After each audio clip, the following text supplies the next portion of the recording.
Good evening from Belmont University in Nashville, Tennessee. I'm Kristen Welker of NBC News, and I welcome you to the final 2020 presidential debate between President Donald J. Trump and former Vice President Joe Biden. Tonight's debate is sponsored by the... With over 19 million Wi-Fi hotspots around the world and more than 900,000 Telstra Air hotspots across Australia, you can feel at home when you're far from home. Thrive on a new kind of network. As we welcome to the stage former Vice President Joe Biden and President Donald J. Trump.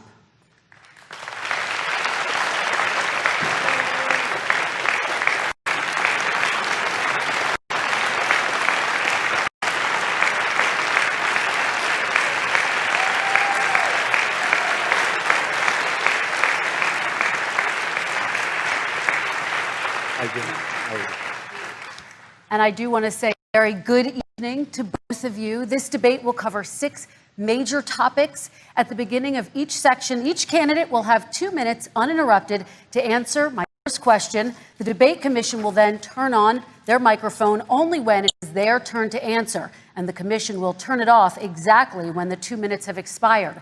After that, both microphones will remain on, but on behalf of the voters, I'm going to ask you to please speak one at a time. The goal is for you to hear each other and for the American people to hear every word of what you both have to say. And so with that, if you're ready, let's start. And we will begin with the fight against the coronavirus. President Trump, the first question is for you. The country is heading into a dangerous new phase. More than 40,000 Americans are in the hospital tonight with COVID, including record numbers here in Tennessee. And since the two of you last shared a stage, 16,000 Americans have died from COVID. So please be specific. How would you lead the country during this next stage of the coronavirus crisis? 2 minutes uninterrupted. So, as you know, 2.2 million people modeled out were expected to die. We closed up the greatest economy in the world in order to fight this horrible disease that came from China. It's a worldwide pandemic. It's all over the world. You see the spikes in Europe and many other places right now. If you notice, the mortality rate is down 85%. The excess mortality rate is way down and much lower than almost any other country. And we're fighting it, and we're fighting it hard. There is a spike. There was a spike in Florida, and it's now gone. There was a very big spike in Texas. It's now gone. There was a very big spike in Arizona. It's now gone. And there are some spikes and surges in other places. They will soon be gone. We have a vaccine that's coming. It's ready. It's going to be announced within weeks, and it's going to be delivered. We have Operation Warp Speed, which is the military is going to distribute the vaccine. I can tell you from personal experience that I was in the hospital. I had it, and I got better. And I will tell you that I had something that they gave me, a therapeutic, I guess they would call it. Some people could say it was a cure. But I was in for a short period of time, and I got better very fast, or I wouldn't be here tonight. And now they say I'm immune. Whether it's 4 months or a lifetime, nobody's been able to say that, but I'm immune. More and more people are getting better. We have a problem that's a worldwide problem. This is a worldwide problem. But I've been congratulated by the heads of many countries on what we've been able to do. If you take a look at what we've done in terms of goggles and masks and gowns and everything else, and in particular ventilators. We're now making ventilators all over the world, thousands and thousands a month, distributing them all over the world. It will go away, and as I say, we're rounding the turn, we're rounding the corner. It's going away. And Vice President Biden, to you, how would you lead the country out of this crisis? You have 2 minutes uninterrupted. 220,000 Americans dead. If you hear nothing else I say tonight, hear this. Anyone who's responsible for not taking control, in fact, not saying I take no responsibility initially, anyone who's responsible for that many deaths should not remain President of the United States of America. We're in a situation where there are 1,000 deaths a day now, 1,000 deaths a day, and there are over 70,000 new cases per day. Compared to what's going on in Europe, as the New England Medical Journal said, they're starting from a very low rate. We're starting from a very high rate. The expectation is we'll have another 200,000 Americans dead between now and the end of the year. If we just wore these masks, the president's own advisors have told him, we could save 100,000 lives. And we're in a circumstance where the president thus far and still has no plan, no comprehensive plan. What I would do is make sure we have everyone encouraged to wear a mask all the time. I would make sure we move in the direction of rapid testing, investing in rapid testing. I would make sure that we set up national standards as to how to open up schools and open up businesses so they can be safe and give them the wherewithal, the financial resources to be able to do that. We're in a situation now where the New England Medical Journal, one of the most serious journals in the whole world, said for the first time ever that the way this president has responded to this crisis has been absolutely tragic. And so, folks, I will take care of this. I will end this. I will make sure we have a plan. You made magic. Time to share it. Make it worth your while. Better yet, make someone smile. No, really smile. Have an idea, spread it fast. Put it here, now it's there, in a blink. On those stairs. Make the moon wish it had internet. Live life loud, make mum proud. Get yourself an instant crowd with your wand and phone. Express yourself in a flash on Australia's fastest mobile network. President Trump, I'd like to follow up with you in your comments. You talked about taking a therapeutic. I assume you're referencing Regeneron. You also said a vaccine will be coming within weeks. Yes. Is that a guarantee? No, it's not a guarantee, but it will be by the end of the year. But I think it has a good chance. There are two companies, I think, within a matter of weeks, and it will be distributed very quickly. Can you tell us which companies? Johnson & Johnson is doing very well. Moderna is doing very well. Pfizer is doing very well. And we have numerous others. Then we also have others that we're working on very closely with other countries, in particular Europe. Let me follow up with you, and because this is new information, you have said a vaccine is coming soon, within weeks now. Your own officials say it could take well into 2021 at the earliest for enough Americans to get vaccinated. And even then, they say the country will be wearing masks and distancing into 2022. Is your timeline realistic? No, I think my timeline is going to be more accurate. I don't know that they're counting on the military the way I do, but we have our generals lined up, one in particular, that's the head of logistics. And this is a very easy distribution for him. He's ready to go as soon as we have the vaccine. And we expect to have 100 million vials. As soon as we have the vaccine, he's ready to go. Vice President Biden, your reaction, and just 40% of Americans say they would definitely agree to take a coronavirus vaccine if it was approved by the government. What steps would you take to give Americans confidence in a vaccine if it were approved? Make sure it's totally transparent. Have the scientists of the world see it, know it, look at it, go through all the processes. And by the way, this is the same fellow who told you this is going to end by Easter last time. This is the same fellow who told you that, don't worry, we're going to end this by the summer. We're about to go into a dark winter, and he has no clear plan, and there's no prospect that there's going to be a vaccine available for the majority of the American people before the middle of next year. President Trump, your reaction, he says you have no I don't think we're plan. going to have a dark winter at all. We're opening up our country. We've learned and studied and understand the disease, which we didn't at the beginning. When I closed and banned China from coming in heavily infected, and then ultimately Europe, but China was in January. Months later, he was saying I was xenophobic. I did it too soon. Now he's saying, oh, I should have, moved quicker. But he didn't move quicker. He was months behind me, many months behind me. And frankly, he ran the H1N1 swine flu, and it was a total disaster, far less lethal, but it was a total disaster. Had that had this kind of numbers, 700,000 people would be dead right now, but it was a far less lethal disease.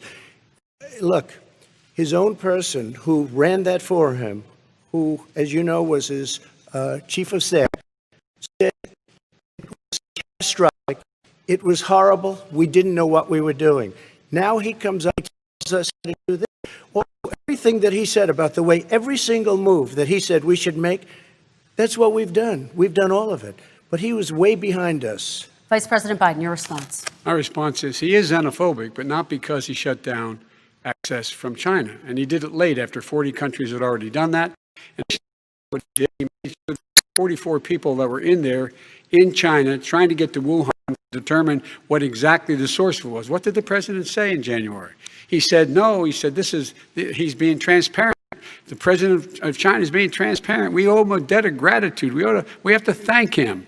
And then what happened was we started talking about using the Defense Act to make sure we go out and get whatever is needed to protect people. And again, I go back to this. He had nothing. He did virtually nothing.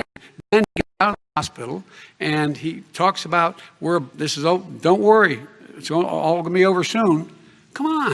There's not another serious scientist in the world who thinks it's going to be over soon. President Trump, your reaction? I say over soon. I say we're learning to live with it. We have no choice. We can't lock ourselves up in a basement like Joe does. He has the ability to lock himself up. I don't know. He's obviously made a lot of money, but he has this thing about living in a basement. People can't do that. By the way, I, as the president, couldn't do that. I'd love to put myself in the basement or in a beautiful room in the White House and go away for a year and a half until it disappears.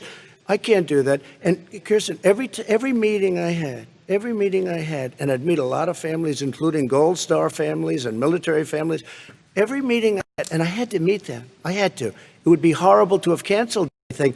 I said, this is dangerous. And you catch it. And, I caught it. I learned a lot. Great doctors, great hospitals.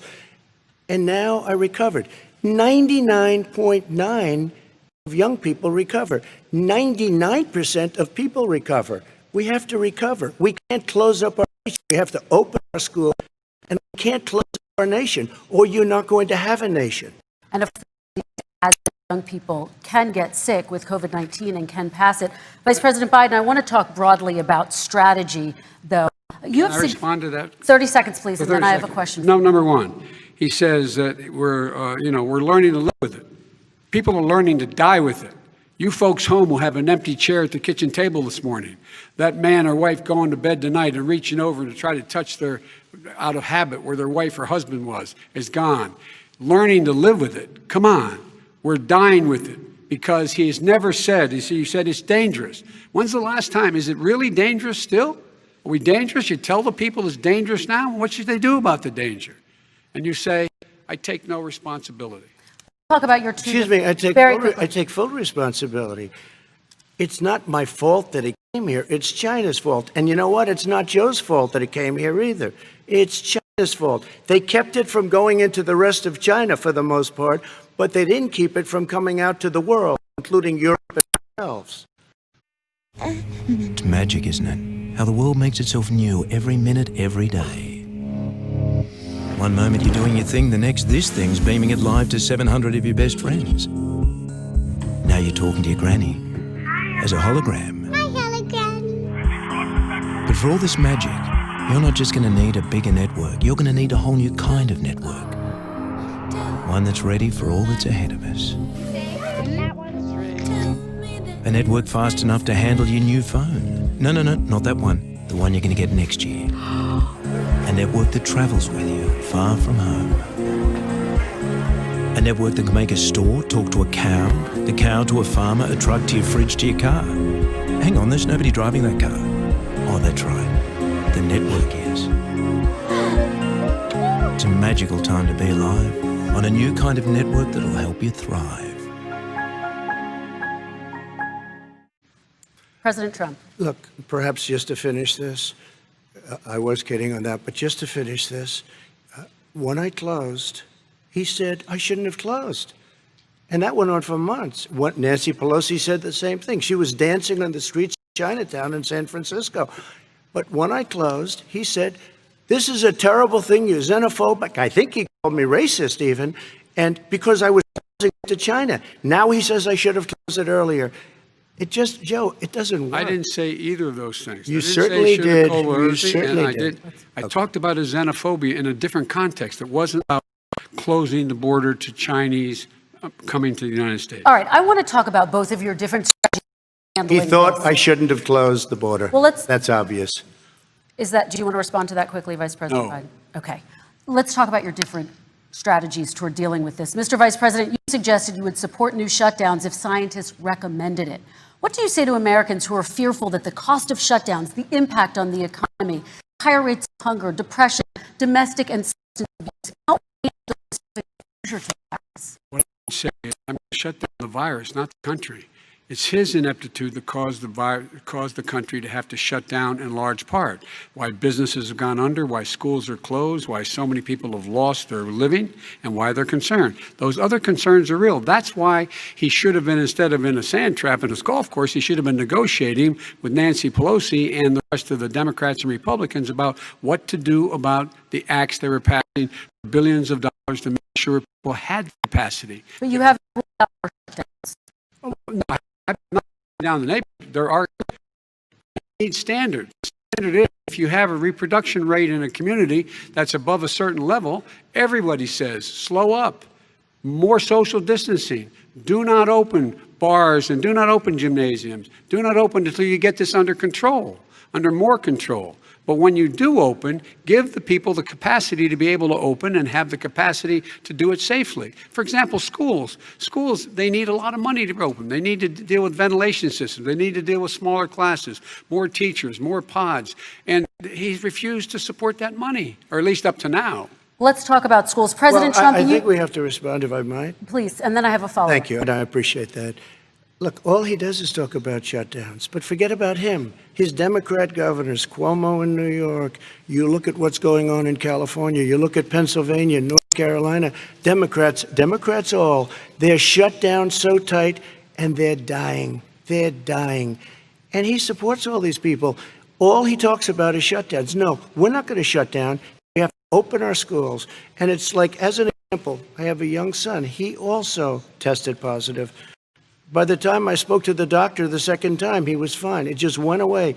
Young people, I guess it's their immune system. Let me follow up with you, President Trump. You've demanded schools open in person and insist they can do it safely. But just yesterday, Boston became the latest city to move its public school system entirely online after a coronavirus spike. What is your message to parents who worry that sending their children to school will endanger not only their kids, but also their teachers and families? I want to open the schools. The transmittal rate to the teachers is very small, but I want to open the schools. We have to open our country. We're not going to have a country.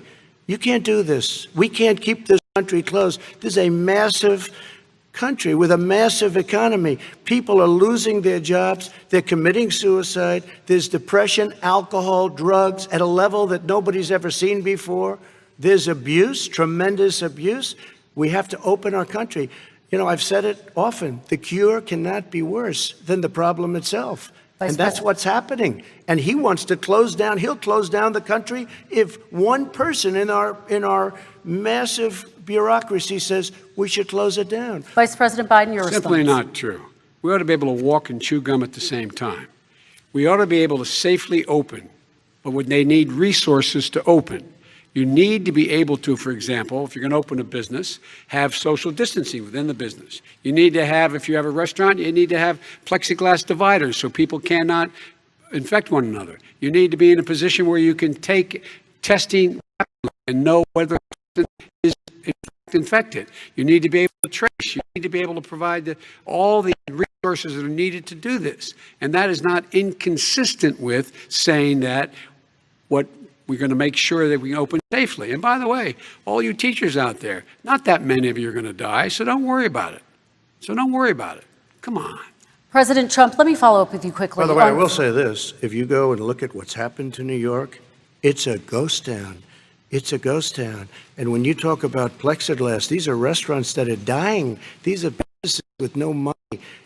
Putting a plexiglass is unbelievably expensive, and it's not the answer. I mean, you're going to sit there in a cubicle wrapped around with plastic. These are businesses that are dying, Joe. You can't do that to people. You just can't. Take a look at New York and what's happened to my wonderful city. For so many years, I loved it. It was vibrant. It's dying. Everyone's leaving New York. Take a look at what New York has done in terms of turning the curve down in terms of the number of people dying. And I don't look at this in terms of the way he does. Blue states and red states. They're all dying. And states that are having such a spike in the coronavirus. They're the red states. They're the states in the Midwest. They're the states in the upper Midwest. That's where the spike is significant. But they're all Americans. They're all Americans. And what we have to do is say, wear these masks, number one. Make sure we get the help that the businesses need, that money's already been passed to do that. It's been out there since the beginning of the summer, and nothing's happened.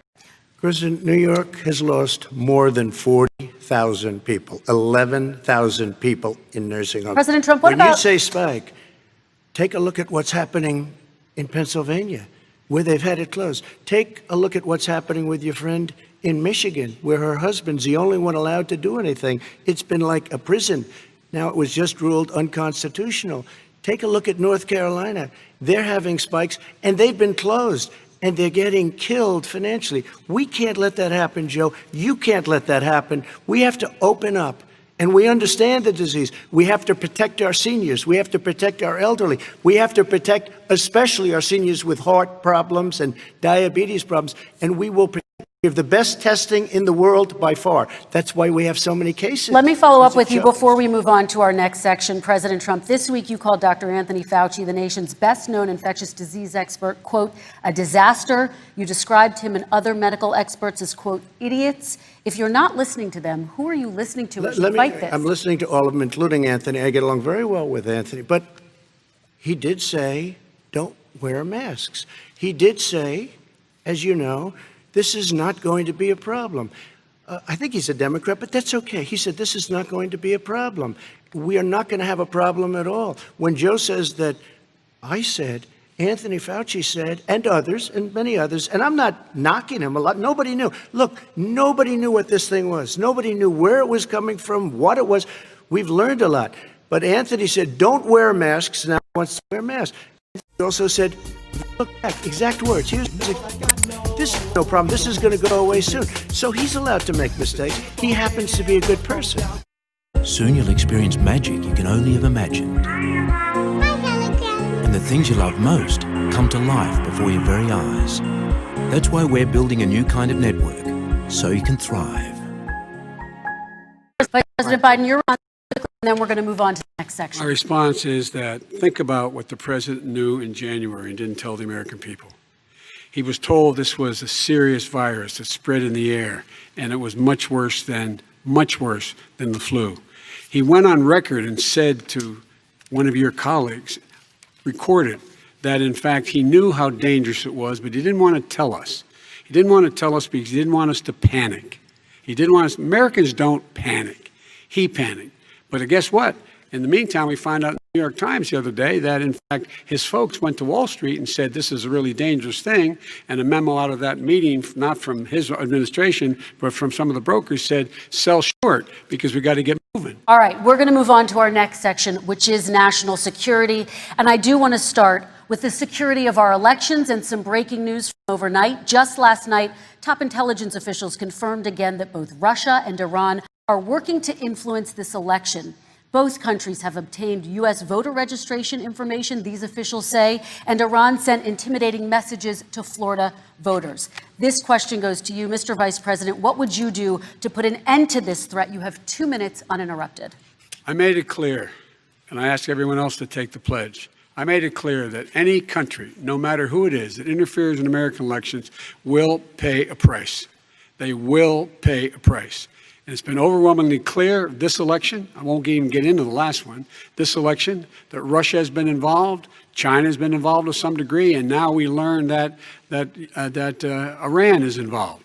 They will pay a price if I'm elected. They're interfering with American sovereignty. That's what's going on right now. They're interfering with American sovereignty. And to the best of my knowledge, I don't think the president said anything to Putin about it.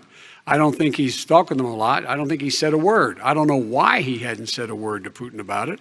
And I don't know what he has recently said, if anything, to the Iranians. My guess is he'd probably be more outspoken with regard to the Iranians. But the point is this, folks. We are in a situation where we have foreign countries trying to interfere in the outcome of the election. His own national security advisor told him that what is happening with his buddy, being used as a Russian pawn. He's being fed information that is Russian, that is not true. Then what happens? Nothing happens. And then you find out that everything that's going on here about Russia is wanting to make sure that I do not get elected next president of the United States because they know I know them. They know me. I don't understand why this president is unwilling to take on Putin when he's actually paying bounties to kill American soldiers in Afghanistan, when he's engaged in activities that are trying to destabilize all of NATO. I don't know why he doesn't do it, but it's worth asking the question, why isn't that being done? Any country that interferes with us will, in fact, pay a price because they're affecting our sovereignty. President Trump, same question to you. Let me ask the question. You're going to have 2 minutes to respond. For 2 elections in a row now, there has been substantial interference from foreign adversaries. What would you do in your next term to put an end to this? 2 minutes uninterrupted. Well, let me respond to the first part, as Joe answered. Joe got $3.5 million from Russia, and it came through Putin because he was very friendly with the former mayor of Moscow, and it was the mayor of Moscow's wife. And you got $3.5 million. Your family got $3.5 million, and you know, someday you're going to have to explain, why did you get 3.5? I never got any money from Russia. I don't get money from Russia. Now, about your, I fantastic DNI, he said the one thing that's common to both of them, they both want you to lose, because there has been nobody tougher to Russia. Between the sanctions, nobody tougher than me on Russia. Between the sanctions, between all of what I've done with NATO, you know, I've got the NATO countries to put up an extra $130 billion, $120 billion a year. I sold, while he was selling pillows and sheets, I sold tank thrusters to Ukraine. There has been nobody tougher on Russia than Donald Trump. And I'll tell you, they were so bad. They took over the submarine port. You remember that very well. During your term, during you and Barack Obama, they took over a big part of what should have been Ukraine. You handed it to them, but you were getting a lot of money from Russia. They were paying you a lot of money, and they probably still are. But now, with what came out today, it's even worse. All of the emails, the horrible emails of the kind of money that you were raking in, you and your family. And Joe, you were vice president when some of this was happening, and it should have never happened. And I think you owe an explanation to the American people. Why is it? Somebody just had a news conference a little while ago who was essentially supposed to work with you and your family, but what he said was damning. And regardless of me, I think you have to clean it up and talk to the American people. Maybe you can do it right now. With Telstra, you can experience the speeds of Australia's fastest mobile network, so you can watch your favourite show without missing out. Ooh, spoiler alert. Thrive on a new kind of network. Vice President Biden, you may respond. 30 seconds. And then I do want to follow up on the election security. I have not taken a penny from any foreign source ever in my life. We learned that this president paid 50 times the tax in China, has a secret bank account with China, does business in China, and in fact is talking about me taking money. I have not taken a single penny from any country whatsoever, ever. Number one. Number two, this is a president, I have released all of my tax returns, 22 years. Go look at them. 22 years of my tax return. You have not released a single solitary year of your tax return. What are you hiding? Why are you unwilling? The foreign countries are paying you a lot. Russia's paying you a lot. China's paying you a lot. And your hotels and all your businesses all around the country, all around the world. And China's building a new road to a new a golf course you have overseas. So what's going on here? Why don't release your tax return or stop talking about corruption? President Trump, your response. First of all, I called my accountants under audit. I'm going to release them as soon as we can. I want to do it, and it'll show how successful, how great this company is. But much more importantly than that, people were saying $750. I asked them a week ago, I said, what did I pay? They said, sir, you prepaid tens of millions of dollars. I prepaid my tax. Tens over the last number of years. Tens of millions of dollars I prepaid because at some point they think it's an estimate. They think I may have to pay tax. So I already prepaid it. Nobody told me that. Did your accountant Nobody tell told you you that. Excuse them? me. And it wasn't written whenever they write this. They keep talking about $750, which I think is a filing fee. But let me just tell you, I prepaid millions and millions of dollars in taxes. Number one. Number two, I don't make money from China. You do. I don't make money from Ukraine. You do. I don't make money from Russia. You made $3.5 million, Joe, and your son gave you. They even have a statement that we have to give 10% to the big man. You're the big man, I think. I don't know. Maybe you're not, but you're the big man, I think. Your son said we have to give 10% to the big man. Joe, what's that all about? It's terrible. All right, gentlemen, I want to ask you both some questions about all of this, but I'm going to let you both respond very quickly. You just said you spoke to your accountant about potentially releasing your taxes. Did he tell you when you can release them? Do you have a deadline for when you're going to release them? I get treated worse than the Tea Party got treated, because I have a lot of people in there deep down in the IRS. They treat me horribly. We made a deal. It was all settled until I decide to run for president. I get treated very badly by the IRS, very unfairly. But we had a deal all done. As soon as we're completed with the deal, I want to release it. But I have paid millions and millions of dollars, and it's worse than paying. I paid in advance. It's called prepaying your taxes. I paid in advance. I want to ask you both about questions regarding your potential foreign entanglements and questions that have been raised, to give you both a chance to talk about this more broadly. Respond very quickly, and then I'll get to my question. Why did he's been saying this for 4 years? Show us. Just show us. Stop playing around. You've been saying for 4 years you're going to release your taxes. Nobody knows it, Mr. President. What they do know is you're not paying your taxes, or you're paying taxes that are so low. When last time he said what he paid, he said, I only pay that little because I'm smart. I know how to game the system. Come on. Come on, folks. So, President Trump, and then I want to get to two questions to both of you. Sure. I was put through a phony witch hunt for 3 years. It started before I even got elected. They spied on my campaign.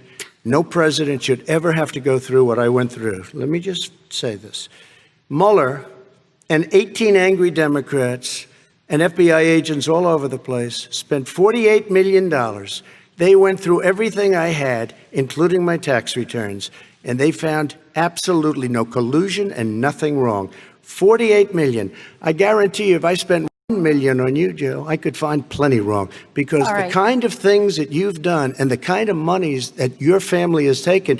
I mean, your brother made money in Iraq, millions of dollars. Your other brother made a fortune, and it's all through you, Joe. And they say you get some of it, and you do live very well. You have houses all over the place. You live very well. All right, gentlemen, let me just ask some questions about all of this broadly. Vice President Biden, there have been questions about the work your son has done in China and for a Ukrainian energy company when you were vice president. In retrospect, was anything about those relationships inappropriate or unethical?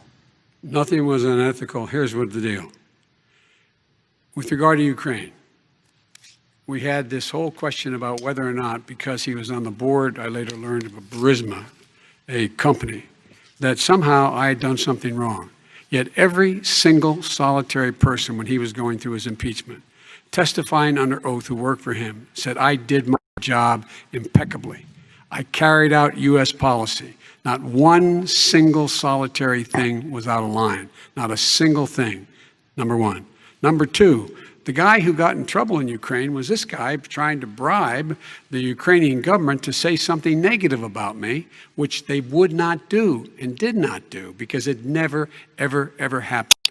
My son has not made money in terms of this thing about, what are you talking about, China. I have not had it. The only guy who made money from China is this guy. He's the only one. Nobody else has made money from China.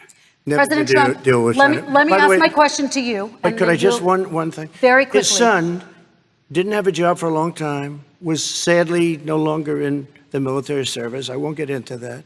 And he didn't have a job. As soon as he became vice president, Burisma, not the best reputation in the world. I hear they paid him $183,000 a month. Listen to this. 183, and they gave him a $3 million upfront payment. All right. And he had no energy. I'm going to let the vice president respond to that quickly, and then I need to get to a dishonest. question to you. Very No quickly, basis for that. Everybody investigated that. No one said anything he did was wrong in Ukraine. Okay, President Trump, this is for you. Since you took office, You've never divested from your business. You've personally promoted your properties abroad. A report this week, which was referenced, does indicate that your company has a bank account in China. So how can voters know that you don't have any foreign conflicts of interest? I have many bank accounts, and they're all listed, and they're all over the place. I mean, I was a businessman doing business. The bank account you're referring to, which is everybody knows about it, it's listed. The bank account was in 2013. That's what it was. It was opened it was closed in 2015, I believe. And then I decided, because I was thinking about doing a deal in China like millions of other people. I was thinking about it, and I decided I'm not going to do it. Didn't like it. I decided not to do it. Had an account open, and I closed it. Okay. Excuse me. And then, unlike him, where he's vice president and he does business, I then decided to run for president after that. That was before. So I closed it before I even ran for president, let alone became president. Big difference. He is the vice president of the United States, and his son, his brother, and his other brother are getting rich. They're like a vacuum cleaner. They're sucking up money every President Trump, place thank he you. goes. We do Not need to true. move on. I do want to ask you, Vice President Biden, about China. Let's talk about China more broadly. There have, of course, President Trump has said that they should pay for not being fully transparent in regards to the coronavirus. If you were president, would you make China pay? And please be specific. What would that look like? What I'd make China do is play by the international rules, not like he has done. He has caused the deficit of China to go up, not down, with China, up, not down. We are making sure that in order to do business in China, you have to give all your intellectual property. You have to have a partner in China. It's 51%. We would not do that at all, number one.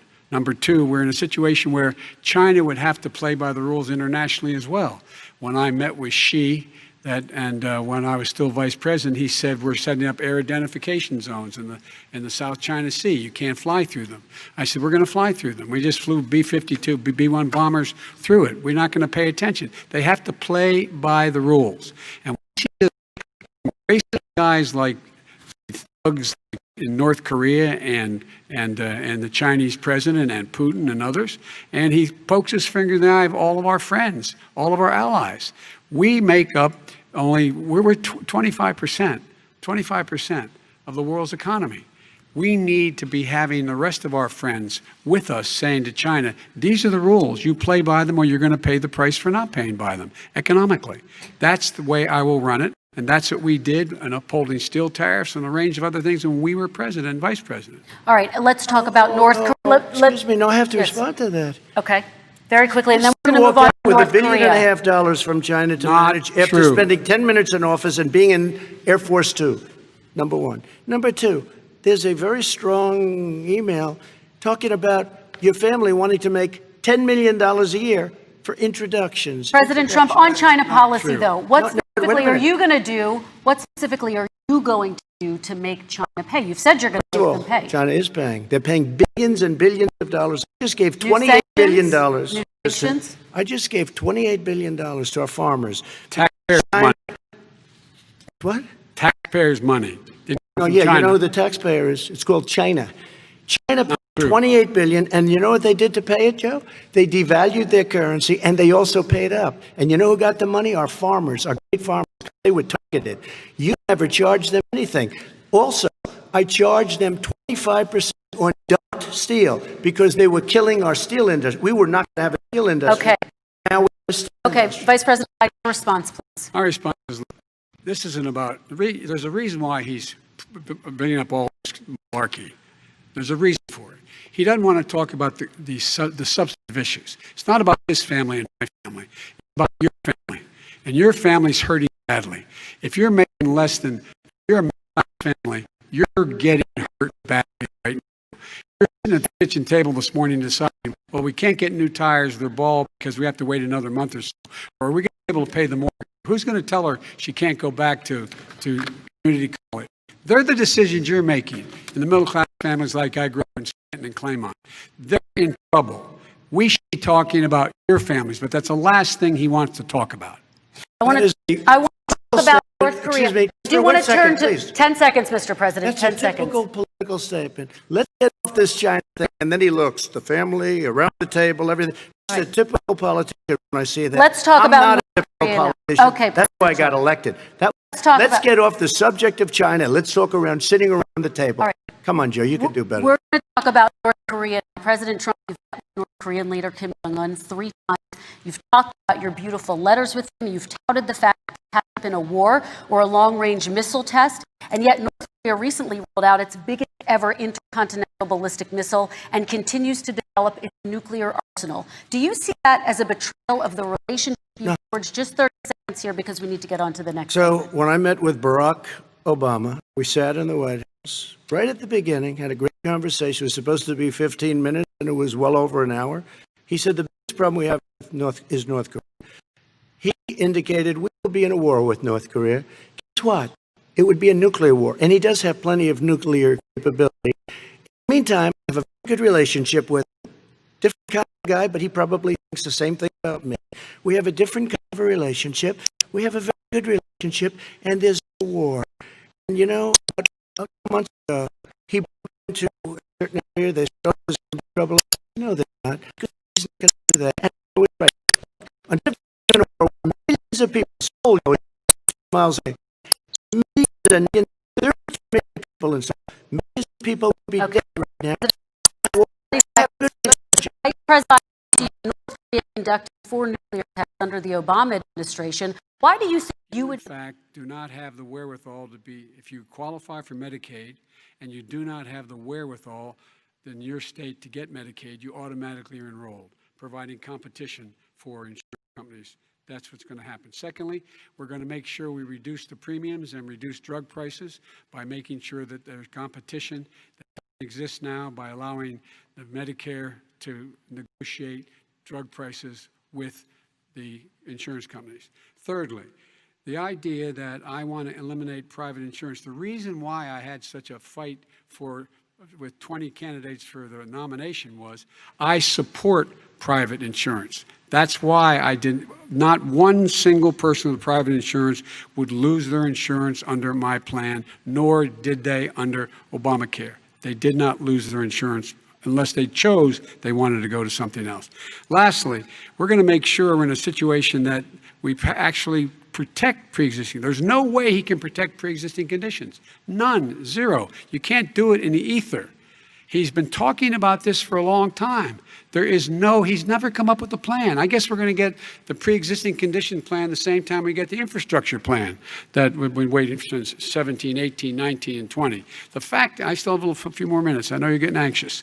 The fact is that he's already cost the American people, because of his terrible handling of the COVID virus and the economic spillover, 10 million people have lost their private insurance. And he wants to take away 22 million more people who have it under Obamacare, and over 110 million people with pre-existing conditions. And all the people from COVID are going to have pre-existing conditions. What are they going to do? I have a follow-up for you, Vice President Biden. It relates to something that President Trump said. He's accusing you of wanting socialized medicine. What do you say to people who have concerns that your health care plan, which includes a government insurance option, takes the country one step closer to a health care system run entirely by the government? What's your response I say it's to them? ridiculous. It's like saying that, the idea that the fact that there's a public option that people can choose, that makes it a socialist plan. Look, the difference between the president, I think health care is not a privilege, it's a right. Everyone should have the right to have affordable health care. And I'm very proud of my plan. It's gotten endorsed by all the major labor unions, as well as a whole range of other people who, in fact, are concerned in the medical field. This is something that's going to save people's lives, and this is going to give some people an opportunity to have health care for their children. How many of you home are worried and rolling around in bed tonight wondering what in God's name you're going to do if you get sick? Because you've lost your home insurance, your health insurance your company's gone under. We have to provide health insurance for people at an affordable rate, and that's what I do. President Trump, Excuse me, he was your there response. for 47 years. He didn't do it. He was now there as vice president for 8 years, and it's not like it was 25 years ago. It was 3 3/4. It was just a little while ago, right? Less than 4 years ago. He didn't do anything. He didn't do it. He wants socialized medicine, and it's not that he wants it. His vice president, I mean, she is more liberal than Bernie Sanders and wants it even more. Bernie Sanders wants it. The Democrats want it. You're going to have socialized medicine, just like he went with fracking.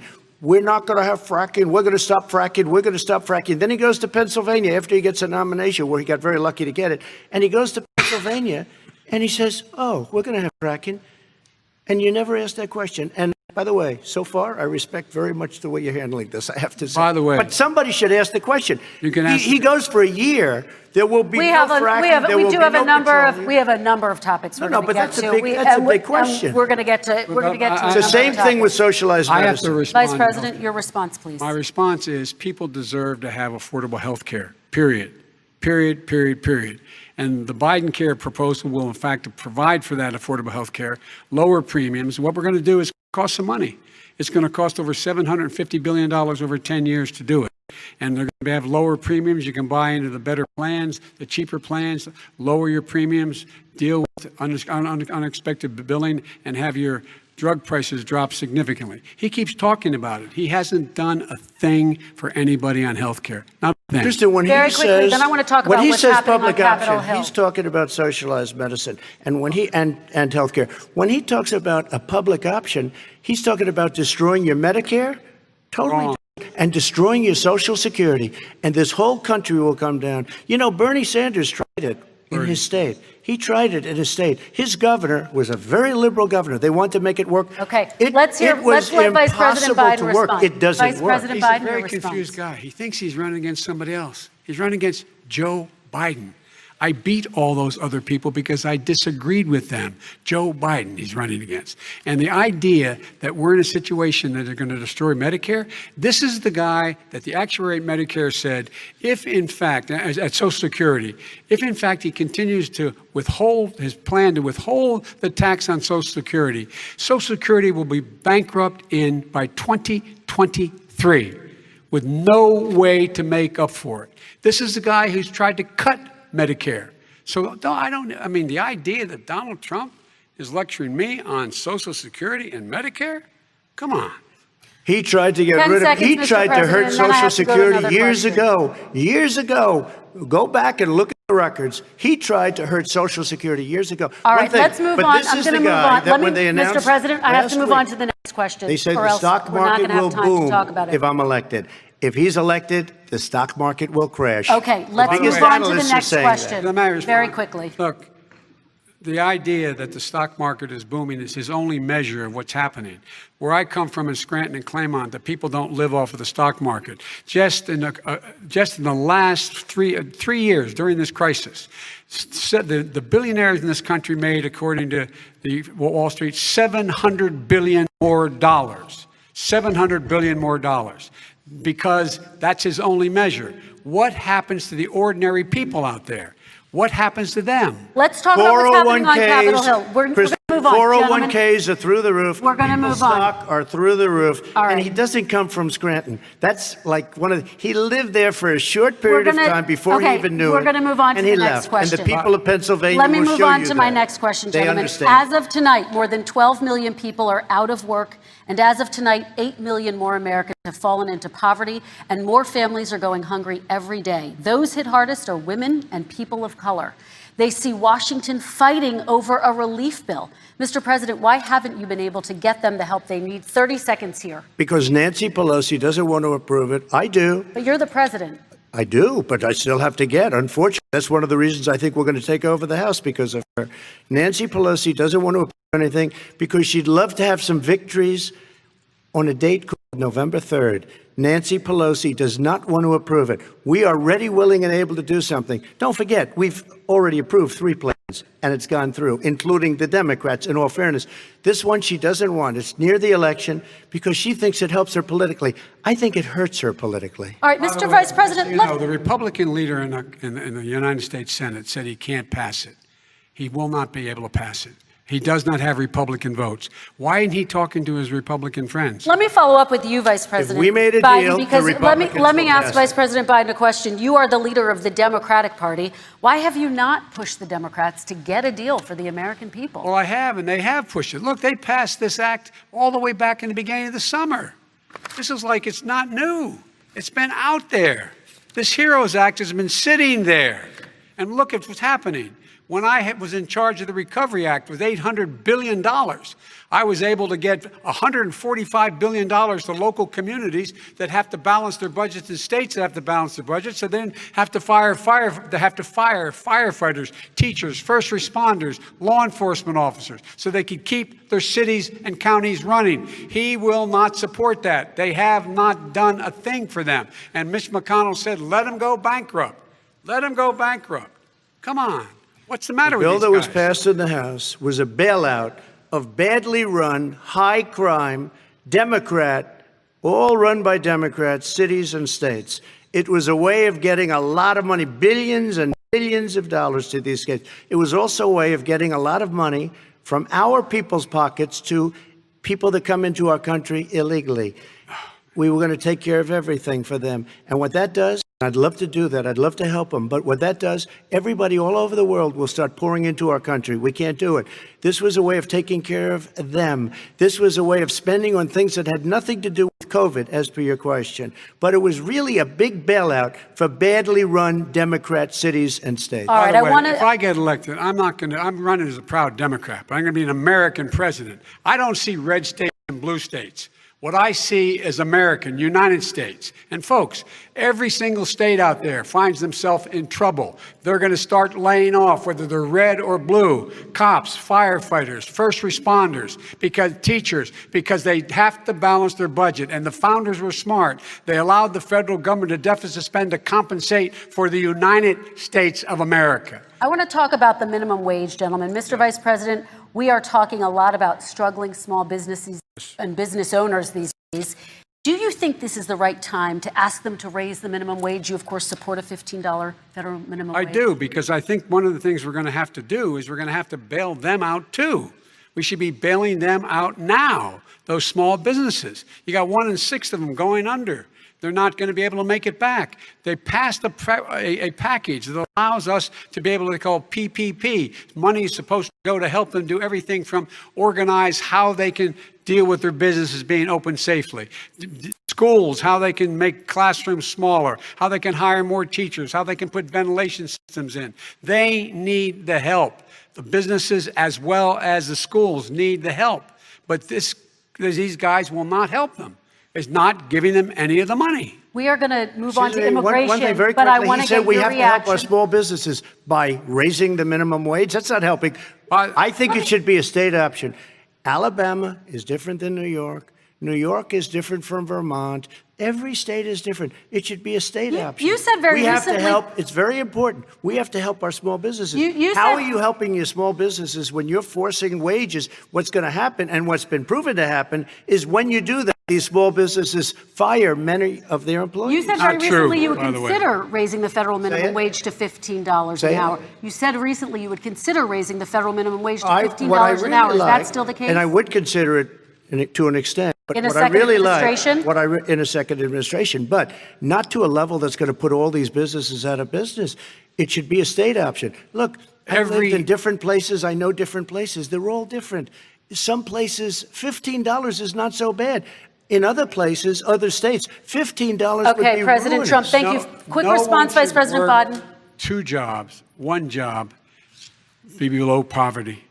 People are making $6, $7, $8 an hour. These first responders, we all clap for as they come down the street because they've allowed us to make it. What's happening? They deserve a minimum wage of $15. Anything below that puts you below the poverty level. And there is no evidence that when you raise the minimum wage, businesses go out of business. That is simply not true. We're going to talk about Roll immigration. Saul. We're going to talk about immigration now, gentlemen, and we're going to talk about families within this context. Mr. President, your administration separated children from their parents at the border, at least 4,000 kids. You've since reversed your zero-tolerance policy, but the United States can't locate the parents of more than 500 children. So how will these families ever be reunited? Children are brought here by coyotes and lots of bad people, cartels, and they're brought here, and they used to use them to get into our country. We now have as strong a border as we've ever had. We're over 400 miles of brand new wall. You see the numbers, and we let people in, but they have to come in legally, and they come in through merit. But how will you reunite these kids with their families, Let me just tell you, Mr. they President? built cages. You know, they used to say, I built the cages, and then they had a picture in a certain newspaper, and it was a picture of these horrible cages, and they said, look at these cages. President Trump built them, and then it was determined they were built in 2014. Was him. Do you have a plan to reunite the kids? Yes, we're working on it we're trying very hard. But a lot of these kids come out without the parents. They come over through cartels and through coyotes and through gangs. Vice President Biden, let me bring you into this conversation. Quick response and then another question to you. These 500 plus kids came with parents. They separated them at the border to make it a disincentive to come to begin with. Real tough. We're really strong. And guess what? They cannot, it's not coyotes didn't bring them over. Their parents were with them. They got separated from their parents. And it makes us a laughing stock and violates every notion of who we are as a nation.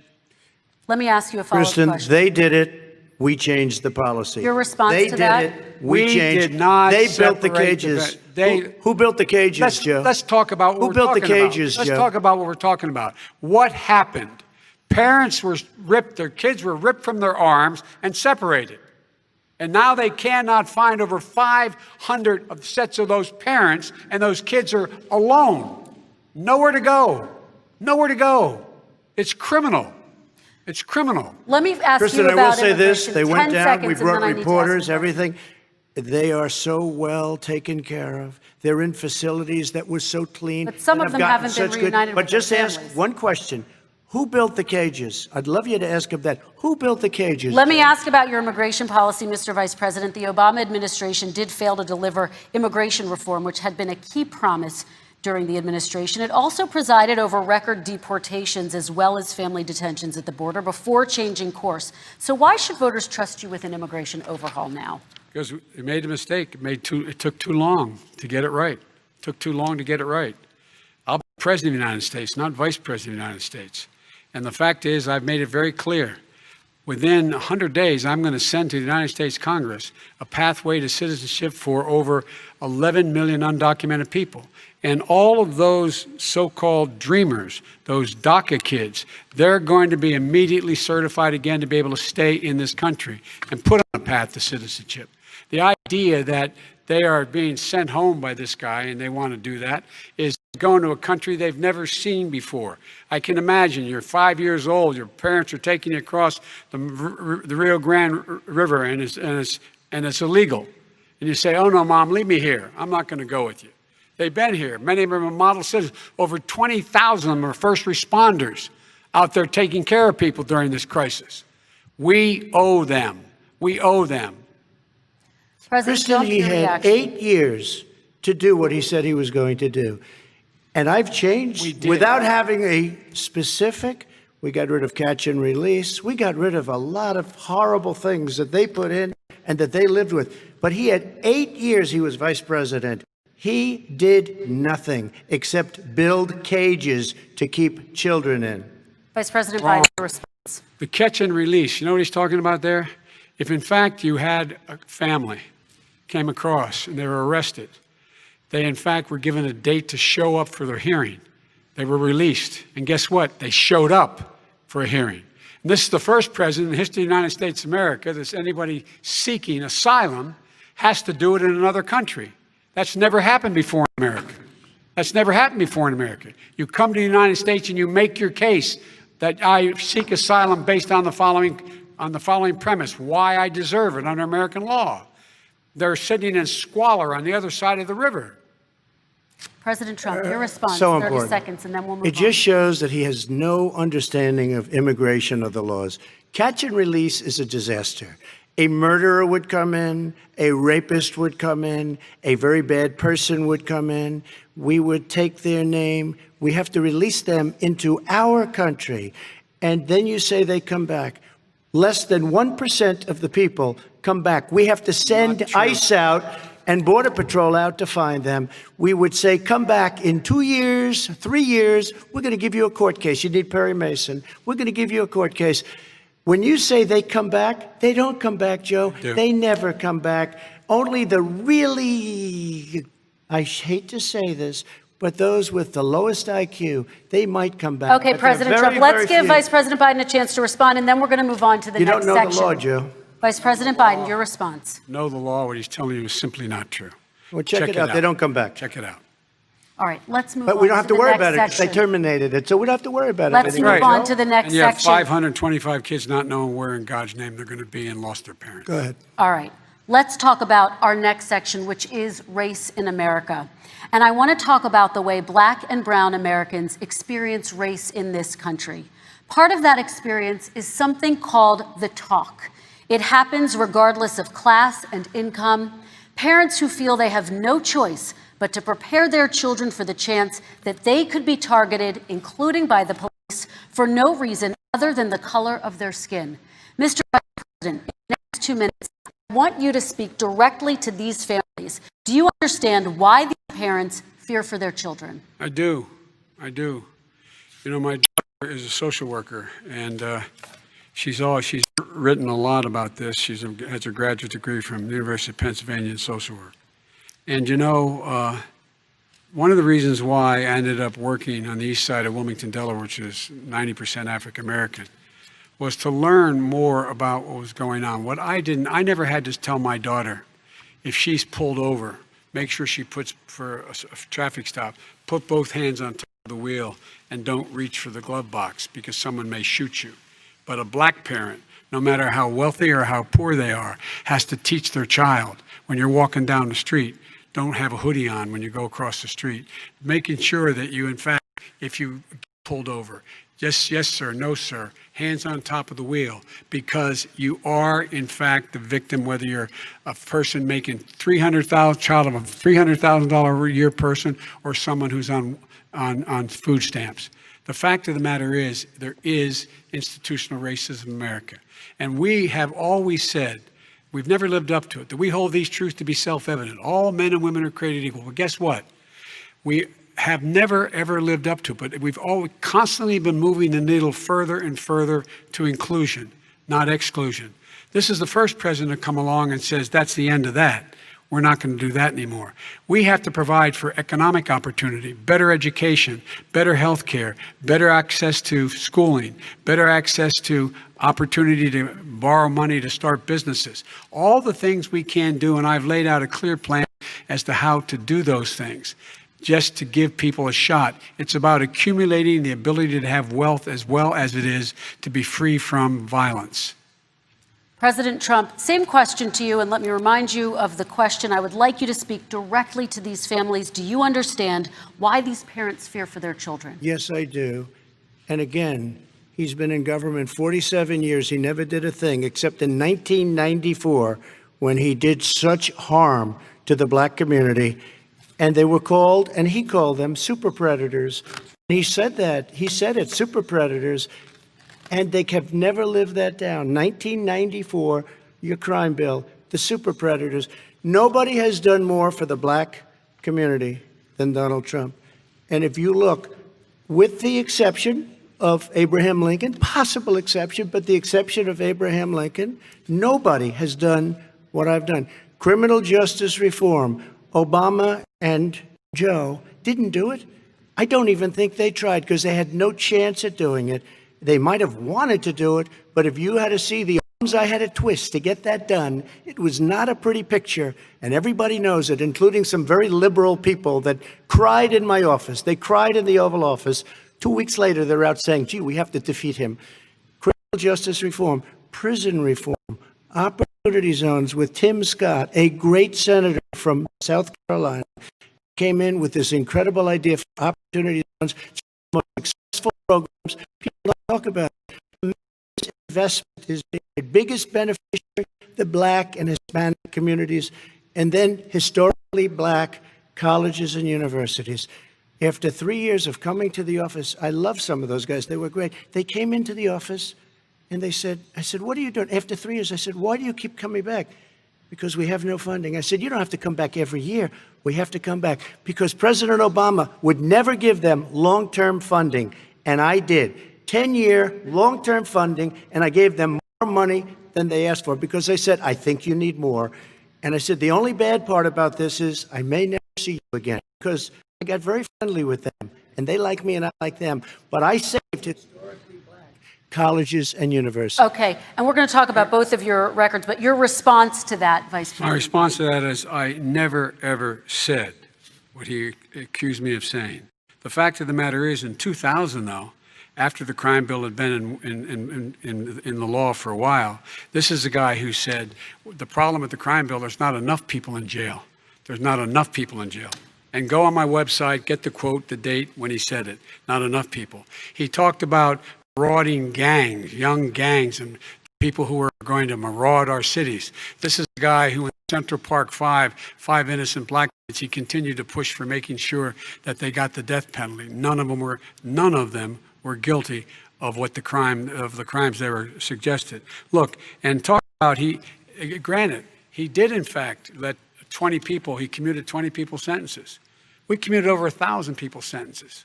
Over 1,000. The very law he's talking about is a law that, in fact, initiated by Barack Obama.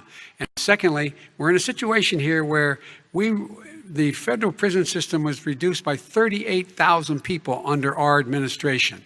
And one of these things we should be doing, there should be no minimum mandatories in law.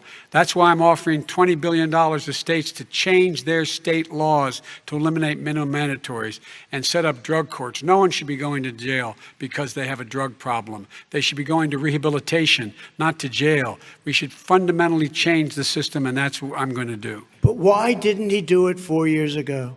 Why didn't you do that 4 years ago, even less than that? Why didn't you do it? You were vice president. You keep talking about all these things you're going to do and you're going to do this, but you were there just a short time ago and you guys did nothing. We did. You know, Joe, I ran because of you.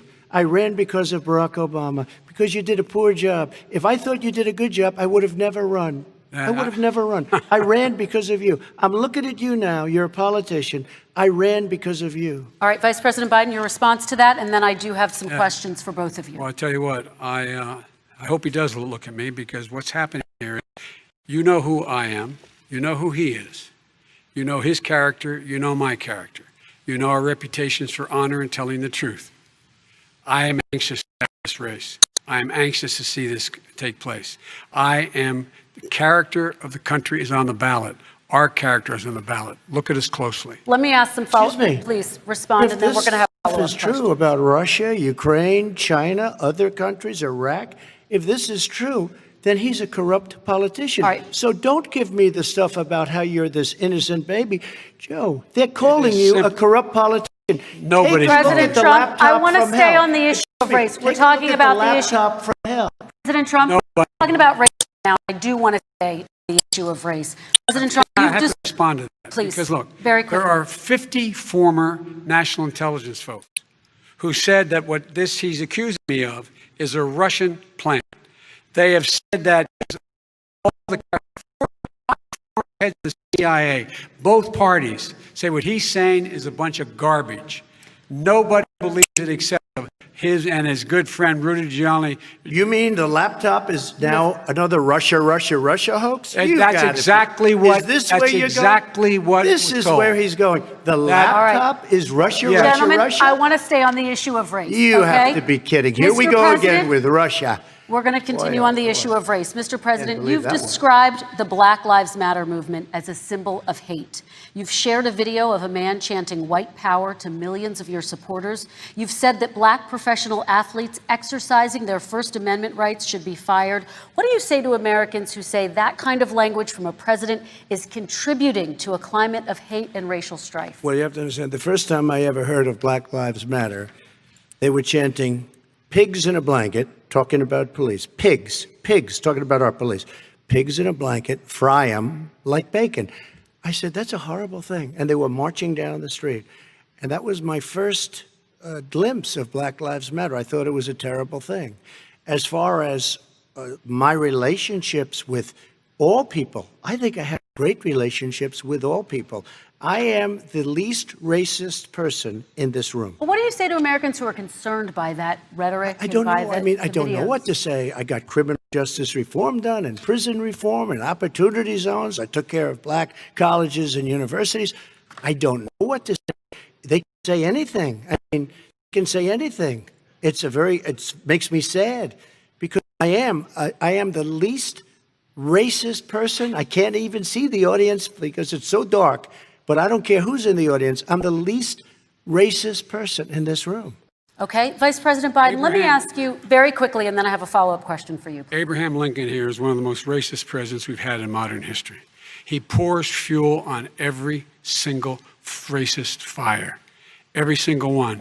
Started off his campaign coming down the escalator saying he's going to get rid of those Mexican rapists. He's banned Muslims because they're Muslims. He has moved around and made everything worse across the board. He says about the poor boys, last time we were on stage here, he said, I told them to stand down and stand ready. Come on. This guy has a dog whistle about as big as a foghorn. President Trump, I'm going to give you 10 seconds to respond, and then I have a follow-up question. He made a reference to Abraham Lincoln. Where did that come in? I mean, you said you're Abraham Lincoln. No, where did that? No. You said, I said not since Abraham Lincoln has anybody done what I've done for the black community. And I'm saying, I didn't say I'm Abraham Lincoln. I said not since Abraham Lincoln has anybody done what I've done for the black community. Now, you have done nothing other than the crime bill, which put oh, God, tens of thousands of black men, mostly, in jail. All right, let me ask Vice President Biden if you look at what's happening with the voting right now, let me ask they Vice remember President that Biden you treated them very, very badly. Just take a look at what's happening out there. Vice President Biden, let me give you a chance to respond within this context. Crime bills that you supported in the 80s and 90s contributed to the incarceration of tens of thousands of young black men who had small amounts of drugs in their possession. They are sons, they are brothers, they're fathers, they're uncles, whose families are still to this day, some of them suffering the consequences. So speak to those families. Why should they vote for you? One of the things is that in the 80s, we passed 100%, all 100 senators voted for it, a bill on drugs and how to deal with drugs. It was a mistake. I've been trying to change the sense, and particularly the portion on cocaine. That's why I've been arguing that, in fact, we should not send anyone to jail for a pure drug offense. They should be going into treatment across the board. That's what we should be. Set up drug courts, which were never funded by our Republican friends. They should not be going to jail for a drug or an alcohol problem. They should be going into treatment. That's what we've been trying to do. That's what I'm going to get done, because I think maybe the American people have now seen that, in fact, it was a mistake to pass those laws relating to drug. But they were not in the crime bill. But why didn't he get it done? See, it's all talk, no action with these politicians. Why didn't he get it done? That's what I'm going to do when I become president. You were vice president, along with Obama as your president, your leader, for 8 years. Why didn't you get it done? You had 8 years to get it done. Now you're saying you're going to get it done because you're all talk and no action, Jim. We got a lot of it done. We released 38,000. We got 38,000 prisoners left from the. You got nothing done. 38,000 prisoners were released from federal prison. There were over 1,000 people who were given clemency. In fact, we're the ones that put in the legislation saying we could look at pattern and practice of police departments and what they were doing, how they were conducting themselves. I could go on, but we began the process. We lost an election. That's why I'm running, to win back that election and change his terrible policy. I just asked one question. Why didn't you do it in the 8 years, a short time ago? Why didn't you do it? You just said, I'm going to do that. I'm going to do this. You put tens of thousands of mostly black young men in prison. Now you're saying you're going to undo that. Why didn't you get it done? You had 8 years with Obama. You know why, Joe? Because you're all talk and no action. All right, Vice President Biden, and then we're going to move on to the next section. We had a Republican Congress. That's the answer. Well, you got to talk them into it, Joe. Sometimes all right. You got to talk them into it. We're going to move on to our next section, like I did with criminal justice reform. I had to talk Democrats into it. Gentlemen, we're running out of time, so we got to get on to climate change, please. You both have very different visions on climate change. President Trump, you say that environmental regulations have hurt jobs in the energy sector. Vice President Biden, you have said you see addressing climate change as an opportunity to create new jobs. For each of you, how would you both combat climate change and support job growth at the same time? Starting with you, President Trump, you have 2 minutes uninterrupted. So we have the Trillion Trees program. We have so many different programs. I do love the environment, but what I want is the cleanest, crystal clear water, the cleanest air. We have the best, lowest number in carbon emissions, which is a big standard that I notice Obama goes with all the time. Not Joe. I haven't heard Joe use the term because I'm not sure he knows what it represents or means, but I have heard Obama use it. And we have the best carbon emission numbers that we've had in 35 years under this administration. We are working so well with industry, but here's what we can't do. Look at China, how filthy it is. Look at Russia. Look at India. It's filthy. The air is filthy. The Paris Accord, I took us out because we were going to have to spend trillions of dollars, and we were treated very unfairly. When they put us in there, they did us a great disservice. They're going to take away our businesses. I will not sacrifice tens of millions of jobs, thousands and thousands of companies because of the Paris Accord. It was so unfair. China doesn't kick in until 2030. Russia goes back to a low standard, and we kicked in right away. It would have destroyed our businesses. So, you ready? We have done an incredible job environmentally. We have the cleanest air, the cleanest water, and the best carbon emission standards that we've seen in many, many years. Vice President And we Biden. haven't destroyed our industries. Vice President Biden, 2 minutes to you, uninterrupted. Climate change and climate warming, global warming, is an existential threat to humanity. We have a moral obligation to deal with it. And we're told by all the leading scientists in the world we don't have much time. We're going to pass the point of no return within the next 8 to 10 years. 4 more years of this man eliminating all the regulations that were put in by us to clean up the climate, to limit the emissions, will put us in a position where we're going to be in real trouble. Here's where we have a great opportunity. I was able to get both all the environmental organizations as well as labor, the people worried about jobs, to support my climate plan. Because what it does, it will create millions of new jobs. We're going to invest in, for example, 50,000 charging stations on our highways so that we can own the electric car market of the future. In the meantime, China is doing that. We're going to be in a position where we're going to see to it that we're going to take 4 million existing buildings and 2 million existing homes and retrofit them so they don't leak as much energy, saving hundreds of millions of barrels of oil in the process and creating significant number of jobs. And by the way, the whole idea of what this is all going to do, it's going to create millions of jobs, and it's going to clean the environment. Our health and our jobs are at stake. That's what's happening. And what right now, by the way, Wall Street firms indicated that my plan will in fact create 18.6 million jobs, 7 million more than his. This is from Wall Street.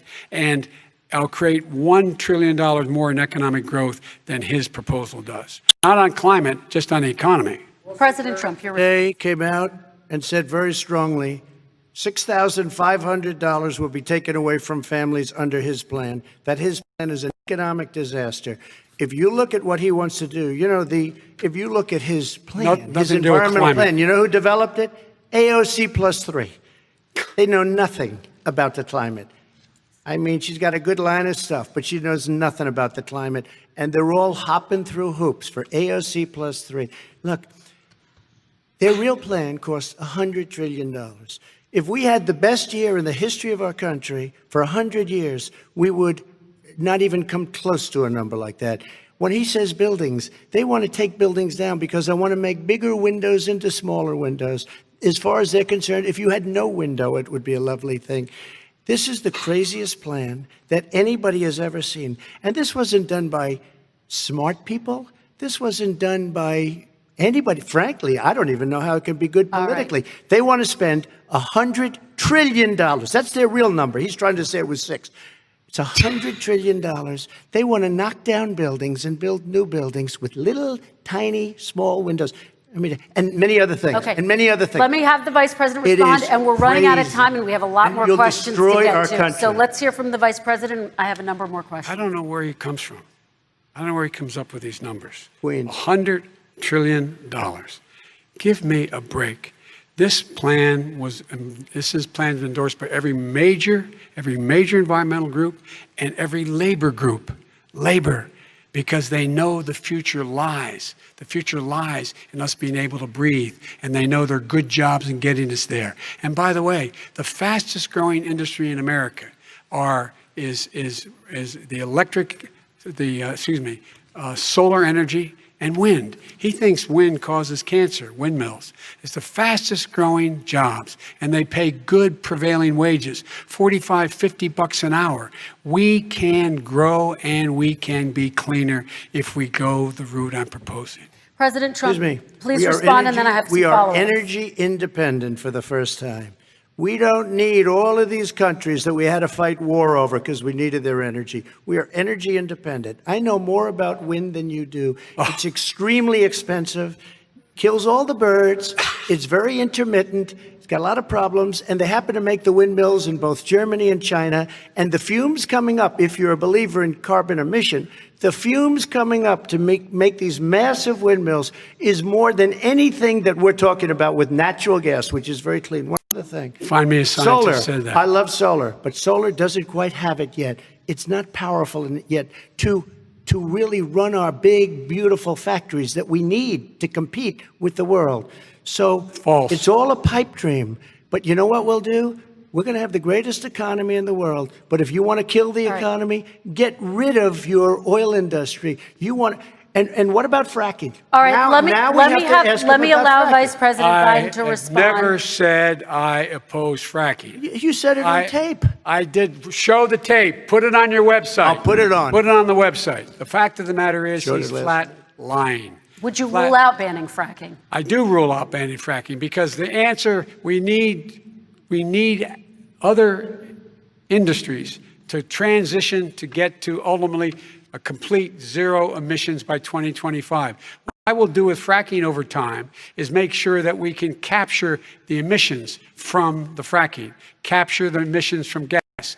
We can do that, and we can do that by investing money in doing it. But it's a transition to that. I have one more question in this pod, and then we have. He was against fracking. He said it. I will show that to you tomorrow. I am against fracking. Until he got the nomination, went to Pennsylvania, then he said, but you know what, Pennsylvania? He'll be against it very soon because his party is totally against it. Fracking on federal land, I said. No fracking and/or oil on federal land. Let me ask this final question in this section, and then I want to move on to our final section. President Trump, people of color are much more likely to live near oil refineries and chemical plants. In Texas, there are families who worry the plants near them are making them sick. Your administration has rolled back regulations on these kinds of facilities. Why should these families give you another 4 years in office? The families that we're talking about are employed heavily, and they're making a lot of money, more money than they've ever made. If you look at the kind of numbers that we produce for Hispanic, for Black, for Asian, it's 9 times greater, the percentage gain, than it was in 3 years, than it was under years. To put it 9 times more.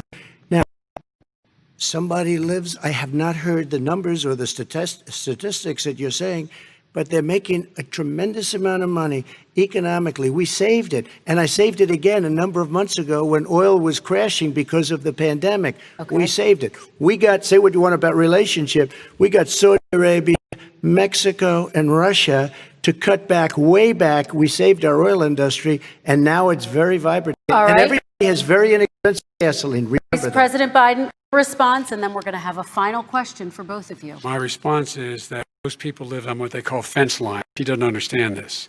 They live near chemical plants that, in fact, pollute, chemical plants and oil plants and refineries that pollute. I used to live near that when I was growing up in Claymont, Delaware.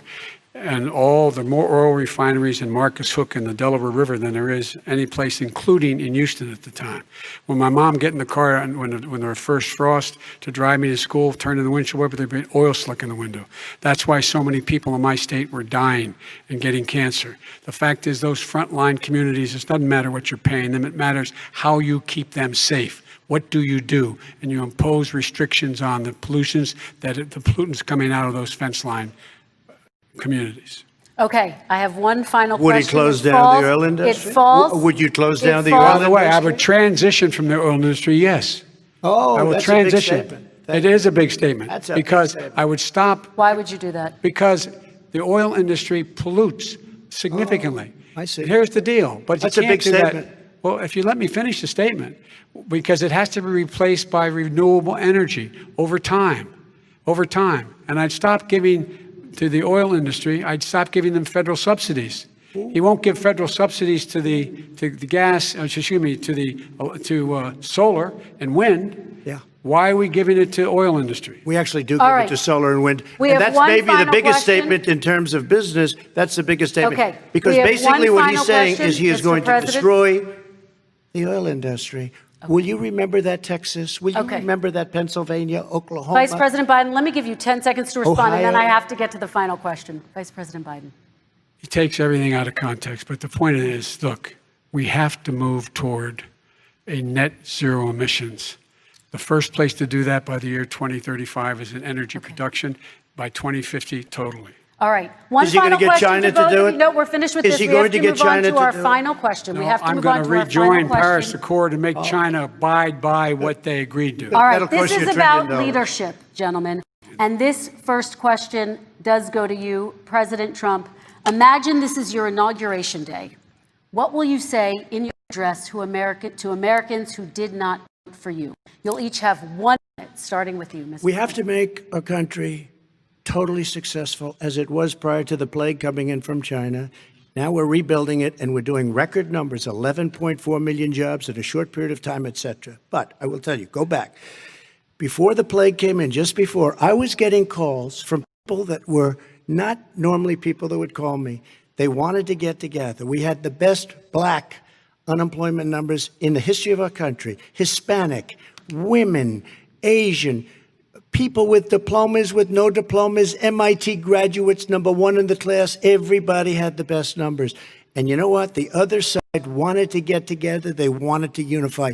Success is going to bring us together.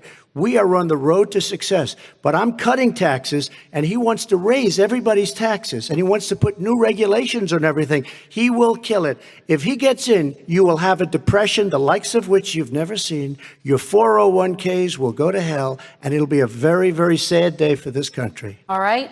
Vice President Biden, same question to you. What will you say during your inaugural address to Americans who did not vote for you? I will say, I'm an American president. I represent all of you, whether you voted for me or against me. And I'm going to make sure that you're represented. I'm going to give you hope. We're going to move. We're going to choose science over fiction. We're going to choose hope over fear. We're going to choose to move forward because we have enormous opportunities to make things better. We can grow this economy.